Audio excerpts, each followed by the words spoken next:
Kembali lagi bersama saya, Niki Lao, di Suara Cita Edukasi.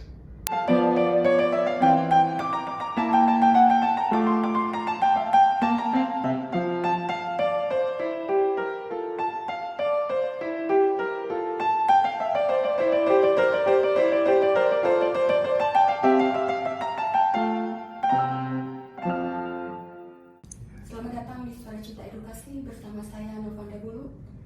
Saat ini sudah ada bersama saya dengan Pak Niki Israelao SEMM selaku pimpinan Departemen Public Relations di Divisi Korsek PT Bank Sulut Go.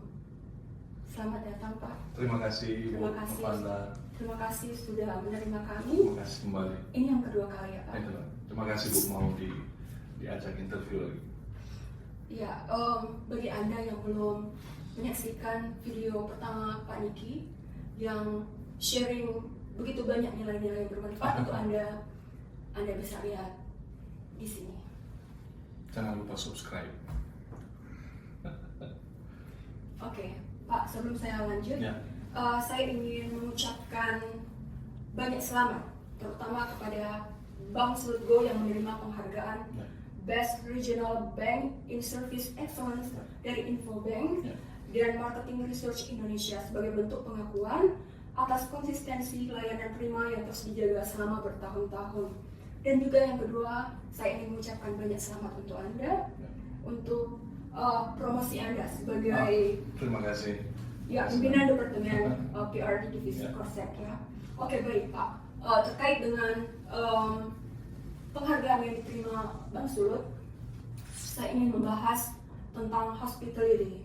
Oke, layanan prima yang saya sebutkan tadi.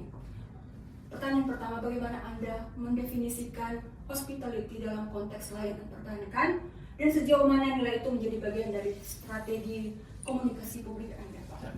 Terima kasih Mem. Jadi puji syukur pada Tuhan, memang PT Bank Sulut Go waktu bulan Juni kemarin kami dianugerahkan Infobank Award atas pencapaian kategori Regional Bank atau Bank Pembangunan Daerah dalam segmentasi pelayanan prima atau Service Excellence.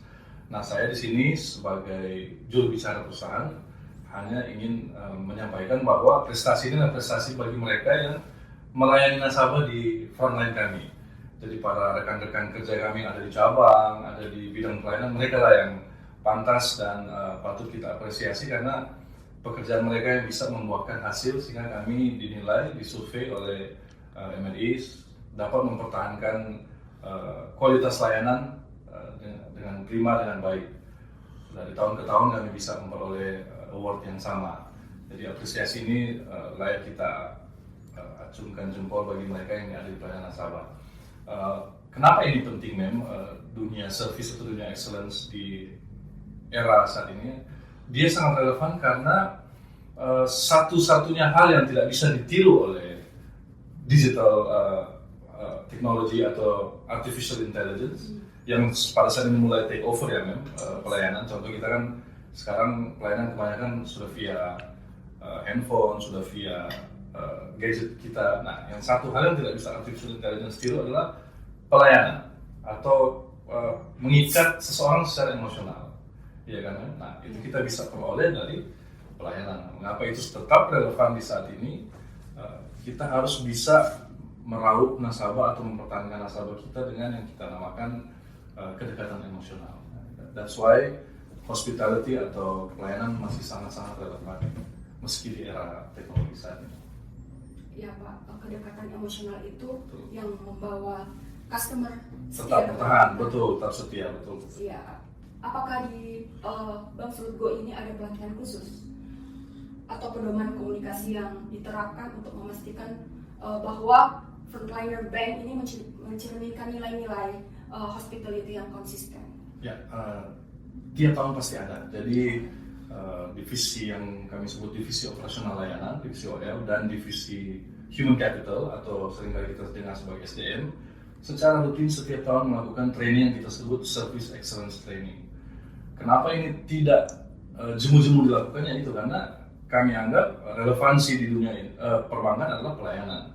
meskipun orang ini setiap tahun dilatih ulang-ulang dengan pelatihan yang sama, tapi itu kita anggap necessary, kita anggap perlu karena itu dia. Pelayanan adalah yang kayak Ibu Mevanda bilang tadi, yang mengikat atau yang membuat customer loyal kepada kita. Jadi memang dalam katalog pelatihan kita setiap tahun ada itu, service excellence setiap tahun. Oke, baik. Bagaimana jika Anda mendapati karyawan Anda tidak ramah? Langkah-langkah apa yang Anda ambil? Ya, secara manusiawi sekali kalau ada, tentu kita terlilit mood mungkin atau terbentur dengan pikiran atau masalah di luar pekerjaan sehingga kadang membentuk kita tidak optimal dalam pelayanannya. Itu sangat manusiawi, tapi kembali lagi sebagai bank tentunya kita harus menuntut, mengekspek pegawai kita untuk meninggalkan masalah di luar kantor, jangan dibawa-bawa ke kantor, sehingga harus profesional. Makanya salah satu pelatihan service excellence adalah kita harus profesional, memberikan pelayanan yang prima meskipun secara manusiawi kita tidak dalam keadaan yang optimal untuk melayani. Tapi ya mau tidak mau harus bisa, dan kalaupun kedapatan tidak optimal ya biasa ada sistemnya, ada peringatan, ada counseling, dan yang masing-masing treatment dari pemimpin cabang ada pasti. Pak, selanjutnya banyak orang melihat bahwa PR itu hanya aktif saat krisis atau promosi. Yes. Bagaimana Anda memastikan pendekatan hospitality tetap berjalan dalam komunikasi sehari-hari dengan publik dan media? Ya, saat ini kalau Mevanda telusuri, banyak students kalau mau masuk ke dunia perkuliahan universitas sekarang mulai banyak masuk ke dalam kuliah komunikasi atau kuliah membidangi public relations. Bahkan bisnis pun atau perusahaan lebih banyak cenderung hire sekarang mereka yang punya kemampuan berkomunikasi. Nah, karena apa? Kembali lagi, pekerjaan rutin, pekerjaan yang kita sebut angka dan lain-lain, saat ini bisa diasistensi atau bisa di-tackle oleh yang kita sebut artificial intelligence atau teknologi. Nah, yang sulit untuk dilakukan oleh teknologi adalah tadi komunikasi dan pelayanan.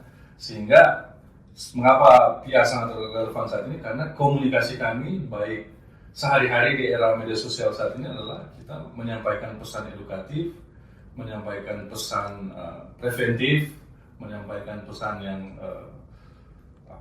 meningkatkan moral, informatif melalui channel atau kanal media sosial atau bahkan YouTube, Facebook. Peran PR ada di situ, Jadi saya pikir sangat-sangat relevan untuk kemajuan bisnis di era saat ini. Oke, itu yang disebut cyber public relations. Yes, cyber public relations. Oke, baik Pak.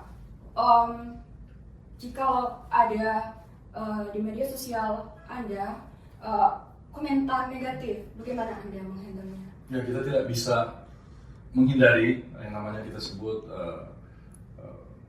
risiko di dalam media sosial ya. Jadi entah itu memang salah ataupun tidak, tetap namanya orang ingin berkomentar secara negatif, platformnya tersedia. Kecuali kita matikan contoh kolom komentar, tapi kan itu sangat tidak demokratis ya, apalagi kita di bisnis. Tapi ya sekarang makanya itu pentingnya kita, selain saya sebagai PR, saya juga bertugas sebagai lead trainer untuk literasi keuangan BSG, di mana kami turun ke daerah-daerah memberikan edukasi keuangan atau pemahaman finansial dan pemahaman teknologi bagi masyarakat, bahwa jika ada komentar-komentar negatif, telusuri dulu, jangan percaya, jangan mau sembarang dibodohi. Ya, kalau memang Bapak Ibu percaya, tentunya itu bisa mengakibatkan sebuah kerugian buat Bapak Ibu kan. Jadi itulah. Jadi kita harus seimbangkan yang namanya komunikasi, tapi juga dengan edukasi. Oke, baik. Luar biasa ya, Bang Slutgo ini. Oke, tentunya Anda menghadapi tantangan-tantangan ya Pak. Pertanyaan selanjutnya, apa tantangan terbesar Anda dalam menjaga citra Bank sebagai institusi yang ramah, terbuka dan manusiawi Pak? Tantangan terbesar adalah itu, opini masyarakat atau opini jurnalis. Kenapa saya sebut opini? Karena itu kalau itu bersifat one way, bersifat suatu ucapan atau opini dari mereka, itu tidak bisa kita sebut berita kan. Berita itu kan harus tulis ya, harus fakta. fakta, harus ada klarifikasi, ada data, ada klarifikasi. Nah, yang susah kita bendung itu seringkali opini. Contoh tadi yang komentar di media sosial bisa aja BSG jelek, kalau kok ini dasarnya apa ini ya kan? Atau dimuat berita oleh wartawan karyawan BSG tidak becus contoh melayani, padahal tidak ada kasus seperti itu. Nah, masyarakat yang jadi korban atau kami pun jadi korban karena reputasi kami jadi terancam. Jadi ya itulah with this era, dengan era saat ini keterbukaan informasi ya, kembali masyarakat kami harap lebih cerdas, lebih bisa memilah mana informasi yang baik, yang berguna dan yang benar, terlebih khusus yang benar. Itu tantangan terbesar. Oke, baik. Pak, selanjutnya saya ingin apa yang kita share sangat berguna untuk warga Manado ya. Saya mengadakan riset kecil-kecilan dan mendapati ada 2 penelitian yang terkait dengan hospitality warga Manado. Oke, yang pertama adalah guest service training model development to the waitresses at local restaurant in Manado, di mana hasil daripada penelitian tersebut memiliki nilai performa pelayanan rata-rata 7,83, lebih rendah dibanding harapan tamu sebesar 9,22. Selanjutnya ada penelitian lagi masih dengan tim yang sama yang diteliti oleh Benny Irwan Towoliu, Foni Sangari dan Dimas Ero Permana dengan judul Questioning the Readiness of Manado as a Tourism Destination for Service of Waitresses in the Local Restaurants, and then hasilnya adalah 3,11 performa pelayanannya dibanding ekspektasi 4,47. Nah, bagaimana Anda melihat fenomena ini? Ini terjadi di Sulawesi Utara yang survei yang Iya. bacakan tadi ya. Iya. Memang menurut pendapat saya atau basically kami yang ada di dunia profesi memandang ini sebagai orang Manado seringkali, bukan cuma saya, bukan mengatakan saya tidak begitu, tapi pada umumnya kami orang Manado terlalu nyaman ya dalam gaya hidup di mana kita saling mau bilang, karena dari kecil hidup itu selalu ada sehingga kita tidak mengerti apa yang namanya fight. Jadi ketika orang nggak mengerti yang namanya fight, orang nggak akan mencurahkan segala sesuatu dalam apa yang orang kerjakan. Bisa nggak mengerti? Contoh, kalau kita pekerjaan saat ini cuma ini, kita harus lakukan dengan sebaik mungkin agar kita nggak kehilangan pekerjaan ini. Betul nggak, men? Nah, itu harus mental yang harus dimiliki kita orang Manado.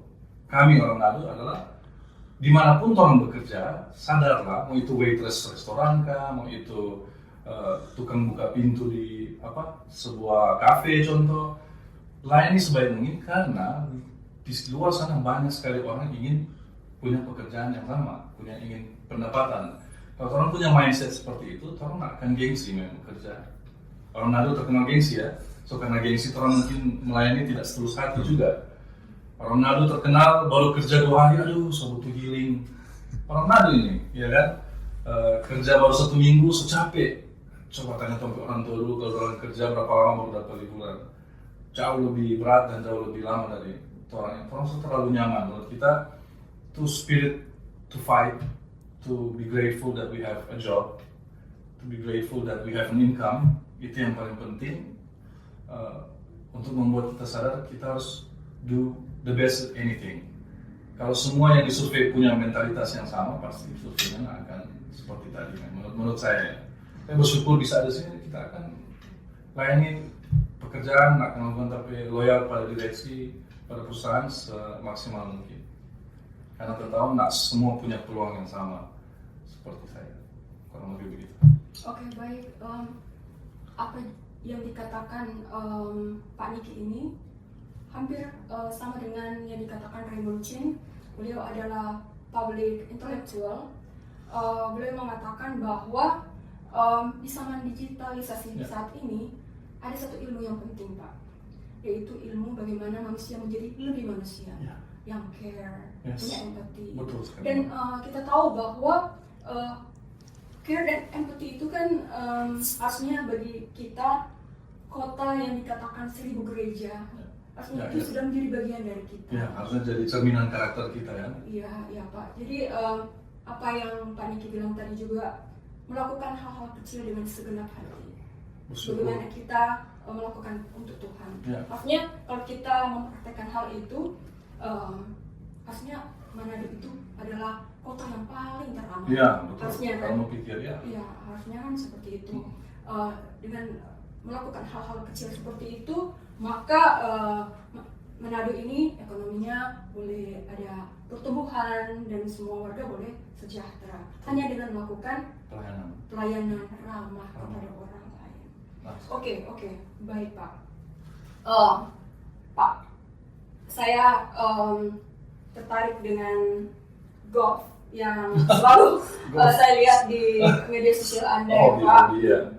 Pada pertemuan pertama, Ya. interview pertama, Anda mengatakan filosofi atau share filosofi tentang permainan golf ini. Saya bacakan ya, Pak. Ya. Hari ini main bagus, belum tentu main bagus esok meskipun levelnya sama. Begitulah hidup. Hari ini good day, we don't know about tomorrow. Cara kita menghadapi saat itu, itulah yang menentukan diri kita. Oke, apakah ada filosofi terbaru yang Anda dapatkan dari golf, Pak? Ya, tetap olahraga golf itu cerminannya seperti yang baca tadi. Jadi cuma ada tambahan bahwa if you want to know a man's character, play golf with him.